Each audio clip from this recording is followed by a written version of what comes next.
আসসালামু আলাইকুম গাইজ, আশা করি সবাই ভালো আছেন। আমরা সবাই ভালো আছি ইনশাল্লাহ।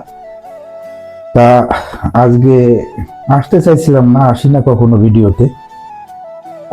আসলাম ছেলের জন্য, ওর জন্য আগের থেকে ম্যারিনেট করে রাখা হয়েছিল ফ্রিজে, এখন বাইর করেছি।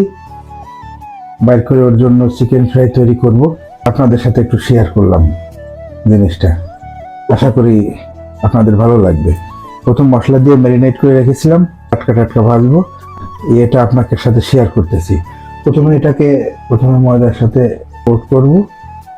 কোট করার পরে এটাকে আবার একটু পানিতে ভিজানোর পরে আবার এটা সবাই জানেন হয়তো আপনারা যে কিভাবে করে। আশা করি ভালো লাগবে আপনাদের। এই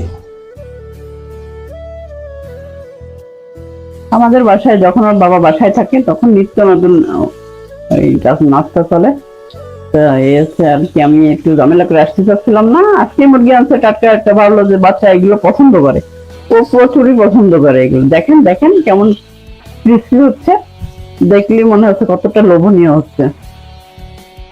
তো এ দুইজন লাগে কেন, ওই যে আমরা তো আর অতটা অভিজ্ঞ না, মানে হাতে হাতে লেগে যায়, এজন্য সেই বানাচ্ছে, আমি একটু নাড়াই চড়াই দিচ্ছি আর কি। আরেকটাও করবো রেসিপি, সন্ধ্যার নাস্তা। এটা হচ্ছে আমাদের সন্ধ্যার নাস্তা। এই তো বাবার রান্না হয়ে যাচ্ছে, এবার আমি যাচ্ছি নুডলস নিয়ে, নুডলসটাও করে ফেলি। সন্ধ্যা তো হয়ে যাচ্ছে, কয়টা বাজে? 7:15 বেজে গেছে। এখন এই নুডলস, আমার নুডলস মানে একটু স্পেশাল। তুমি তো আবার সাধারণ নুডলস খাও না। এই যে চিংড়ি মাছ দেবো, ডিম দেবো আর বট দেবো, দিয়ে একসঙ্গে নুডলসটা পাকায় দেবো। তোমার তো মুখে রুচি বেশি, একটু না হইলে খাবা না। এই যে যাচ্ছি আমি নুডলস করতে। দিলাম কড়া জাল, এরপর দিয়ে দেবো তেল, এই পেঁয়াজ মরিচ, এই যে মশলাটা একটু পরে দেবো। চিংড়িটা একটু ধুলাই করে নি, যদি আগে একবার ধুলাই করা, তারপরে আবার ধুলাই করে নিচ্ছি। এটা একটু ওইটা হইতে হইতে এটা একটু উল্টাই দিই, একটু পরে উঠাই নেবো। আর এই যে যেগুলো পরে দেওয়া হয়েছে এগুলো একটু উল্টাই দিই। এই যে এগুলো কিন্তু অনেক ক্রিস্পি হয়ে গেছে, দেখেন দেখেন অনেকটাই ক্রিস্পি হয়েছে এগুলা। আপনারা জানেন না, এগুলো আমার ছেলে কত পছন্দ করে। যত আমি বাসায় এগুলো ফাস্টফুড বানাবো ততই আমার ছেলে খুশি। প্রতিদিন সন্ধ্যার সময়, আমার দুপুরের খাবার তারা না দিলেও চলে, কিন্তু এগুলো তারা করে দেওয়া লাগে আমার। এ আসলে বলে বোঝানো যাবে না যে কতটা ক্রিস্পি হয়েছে, শব্দেই শোনা যাচ্ছে। যে দেখবেন কিরম শব্দ হবে, ওই দেখেন। বাকিগুলো দিয়ে দাও। চিংড়ি মাছ দিয়ে একটুখানি নাড়াচাড়া করবো, অল্প, বেশি না। চিংড়ি মাছ আবার বেশি ভাজলে ভালো লাগে না, এটা অল্প অল্প জালে ভালো লাগে। এই চিংড়ি মাছটা দিয়ে দিচ্ছি, দিয়ে দেওয়ার পরে আমার রান্না মানে একটু অন্যরকম। এই যে নুডলসটা দিয়ে দিলাম, নুডলস দিয়ে দিলাম, পরিমাণ মতো লবণ দেবো। তারপরে দুইটার জন্য 1 মগ পানি দিয়ে দেবো।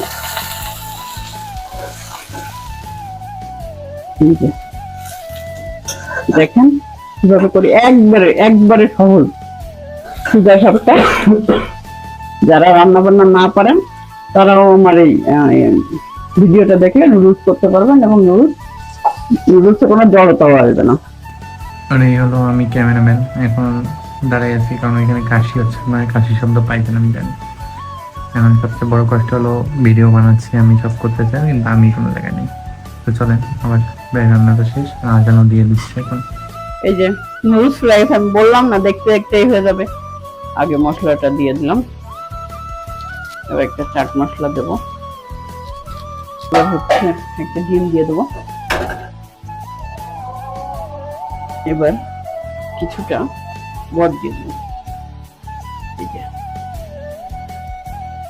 এটা যে আমি দুপুরে রান্না করছিলাম, আর রান্নার রেসিপিটা তো আপনাদের দিছি। তো এই যে হয়ে গেছে আমার। এভাবে রান্না করে দেখবেন, আপনারা সবাই নুডলস রান্না করে খান আমি জানি, কিন্তু এভাবে বট দিয়ে, ডিম দিয়ে, চিংড়ি মাছ দিয়ে নুডলস করে খেয়ে দেখবেন, সেই স্বাদ। রাগ করলেন? এই যে মানে রোজ রান্না হয়ে গেল, ফ্রাই করা হয়ে গেছে। তো এই যে এই বটটা আমি দুপুরে রান্না করছিলাম, যারা এই বটের রেসিপিটা দেখেননি, দেখতে চান, তো ইউটিউব কিংবা ফেসবুক যেখান থেকে হোক দেখে আসতে পারবেন। দুইটা জায়গায় এটা রেসিপিটা ছাড়া। আমাদের ইউটিউব ফেসবুক উভয় জায়গায় চ্যানেলটার নাম হচ্ছে MS ব্লগ, সবাই যে দেখে আসবেন। তো এই ছিল আজকের সন্ধ্যার নাস্তা, দুইটা রেসিপি। তো আপনাদের যদি ভালো লাগে তো লাইক কমেন্ট শেয়ার করবেন, আর ফেসবুক থেকে যারা দেখবেন তারা ফলো করে দেবেন, আর ইউটিউব থেকে যারা দেখবেন তারা সাবস্ক্রাইব করে দেবেন। তো পরবর্তী ভিডিও আসা পর্যন্ত সবাই ভালো থাকবেন, সুস্থ থাকবেন। আল্লাহ হাফেজ, আসসালামু আলাইকুম।